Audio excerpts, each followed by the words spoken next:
Zoey, heartbroken over the loss of the heart of the sea, discovers it adorning the neck of her ex-boyfriend Blaine's fiancée, Sofia. Convinced Blaine gifted it to Sofia, Zoey confronts him, leading to a heated argument and an unexpected kiss.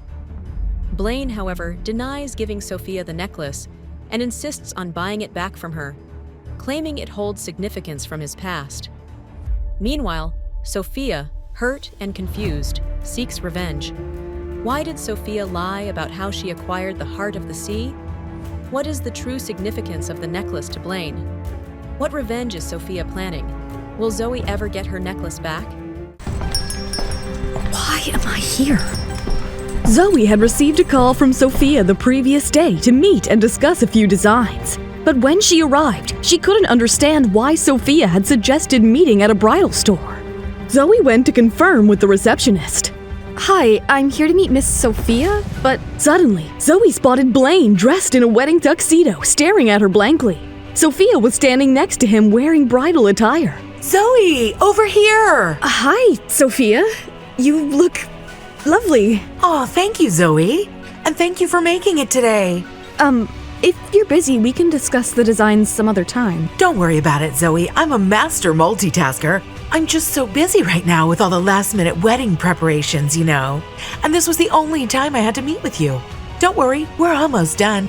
All right, I'll be right here. Zoey sat there, pretending to focus on a wedding magazine while Sofia went to the changing room. Blaine was taking the tuxedo off, but his gaze had not shifted from Zoey. Unable to bear it any longer, Zoey stood up and walked over to Blaine. Now listen to me. I don't want Sofia to misunderstand anything. In the future, Dr. Dexter, we cannot meet again in private.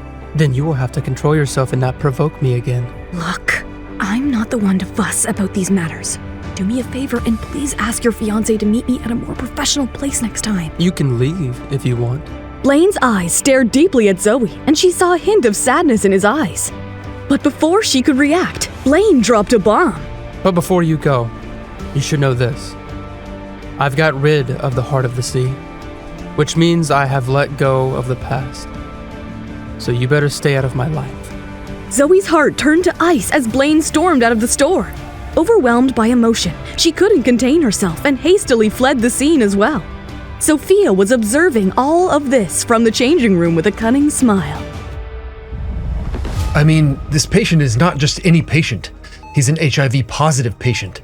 The surgery is tricky with only a 50% chance of success. And even if he survives, he'll still be at risk of contracting AIDS and dying. I don't agree with you, Dr. Warner. Being HIV positive is not the immediate death sentence it once was. But without brain surgery, this man's life will be over. Therefore, I'm in favor of conducting the operation and I volunteer to do it myself. I will assist you, Dr. Dexter. After the meeting, the news reached Ramona, and she rushed to find Jose. Jose, is there no way to persuade Dr. Dexter not to operate? This is very risky. Ramona, you know very well what he's like. Dr. Dexter has made up his mind, and no one can change it. You are not understanding. You guys can die because of this. I'm only assisting, so my chances of getting the infection are even lower. Still, there is a chance, so I'd be lying if I said I'm not scared. Then why did you volunteer, you idiot? Someone has to be there for Dr. Dexter. He is the one putting his life in danger for that patient.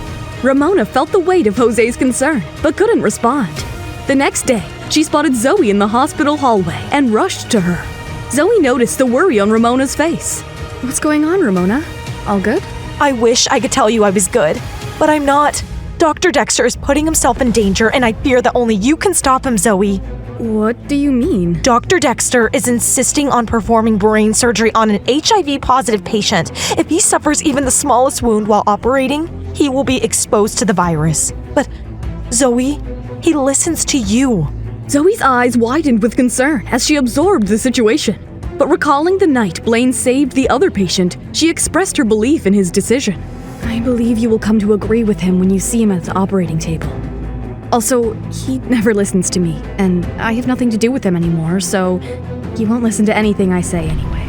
Zoey turned and left with her fingers crossed. Blaine began the surgery at 11 in the morning. The clock ticked and everyone nervously watched for over 5 hours, hoping for a successful conclusion. As the last portion of the tumor was removed, everyone breathed a sigh of relief. And now, just the last thing to do. Blaine took the needle and thread and began to sew up the patient. Jose and David watched nervously as he worked when suddenly, the nurse dropped a tray which diverted Dr. Blaine and a crisis emerged. Damn it. Dr. Dexter, look at your finger. It's bleeding. What are you panicking for? We have protocols for this. Our first concern is the patient. The operation is almost through. Dr. Dexter, hurry up and leave the patient. Let me do it. No, step away. My hand has already been pierced. Let me finish the stitching. Blaine completed the surgery successfully, and after the operation, he had his blood drawn for an HIV test. Despite taking all precautions, Blaine was asked to take time off until the results came in. The news spread like wildfire. The moment Zoey heard about it, her heart skipped a beat. She rushed to Blaine's apartment and stood in the lobby. Miss, are you looking for Dr. Dexter? Yes, is he home? I need to see him. Please let me in. He's here, but no one is allowed to meet him. It's a strict order, ma'am. Zoey, without thinking, pushed the guard and pressed the buzzer for Blaine's penthouse. When there was no response, she panicked and pressed the buzzer repeatedly. Is he really home? No one is answering the bell. Ma'am, please leave. You're disturbing him. He needs to sleep. Zoey got more anxious, pressing the buzzer persistently. Suddenly, her phone rang. It was Blaine calling. Blaine, is that you? Are you there? Zoey, for God's sake, stop pressing the buzzer. You're giving me a headache. I'll stop pressing it only when you open the door for me. Then keep playing with it. Blaine hung up on her. Zoey called him back, but he turned off his phone. She stomped her foot in frustration. Fine. If you won't answer, I have other ways to get your attention. Zoey ran outside and began to shout. Blaine, let me in! Open the door, let me in! Blaine! Blaine! Blaine stood by the window, observing Zoey below, but didn't respond. The neighbors were all out looking at her. Suddenly, one of them dumped cold water on her from above, asking her to leave.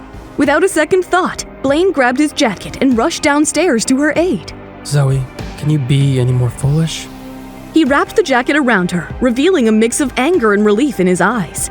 They went upstairs, and Blaine provided her with dry clothes. Once your clothes have finished drying, you'll leave without a question.